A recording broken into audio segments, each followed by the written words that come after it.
রাজনীতির মাঠে আসছে নতুন মোড়। দীর্ঘদিনের মিত্র বিএনপি ও জামায়াত নিজেদের অবস্থান শক্ত করতে মরিয়া হয়ে উঠেছে।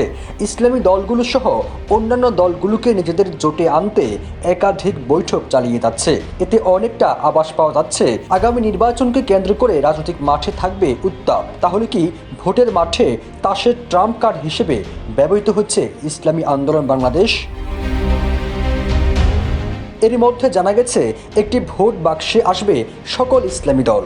গত 21 জানুয়ারি জামায়াতে ইসলামীর আমির ডাক্তার শফিকুর রহমানের সাথে বৈঠক করেছেন চরমনাইর পীর মুফতি রেজাউল করিম। সেই বৈঠকে চরমনাইর পীর বলেছিলেন, একটি ভোট বাক্সে আসতে চায় সকল ইসলামী দল। এর এক সপ্তাহের মাথায় বিএনপি মহাসচিব মির্জা ফখরুল ইসলাম আলমগীর চরমনাইর পীরের সঙ্গে সাক্ষাৎ করতে তার কার্যালয়ে যান। এর আগে 22 জানুয়ারি খেলাফত মজলিসের আমির মহাসচিব সহ 9 সদস্যের প্রতিনিধির সাথে বৈঠক করেছেন বিএনপির মহাসচিব। এই বৈঠকের পর বিএনপির পক্ষ থেকে বলা হয়, RICL TMX, যুগের পর যুগ স্থাপনা থাকে মজবুত।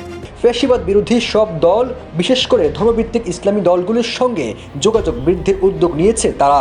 এটিকে অনেকে ইসলামী দলগুলোকে কাছে টানার চেষ্টার হিসেবে দেখছেন। খেলাফত মজলিস একসময় বিএনপি নেতৃত্বাধীন 20 দলীয় জোটের শরিক ছিল। 2021 সালের অক্টোবরে জোট ছেড়ে চলে যায়। জাতীয় নির্বাচন সামনে রেখে জামাত সহ অন্য ইসলামী দলগুলোকে নিয়ে ঐক্যের চেষ্টা চলছে। গত 24 জানুয়ারি ঢাকায় এক অনুষ্ঠানে চরমনাইর পীর ও ইসলামী আন্দোলনের আমির বলেছিলেন, আগামী জাতীয় নির্বাচনে ইসলামের পক্ষে একক বাক্স দেওয়ার প্রচেষ্টা চলছে এবং এটি চলমান রয়েছে। ইসলামী দলগুলোর এমন তৎপরতার মধ্য দিয়ে বিএনপির শীর্ষ নেতৃত্ব দলগুলো কারোর সঙ্গে বৈঠক শুরু করেছে। ফিরোজ আলম, জয় জয় দিন।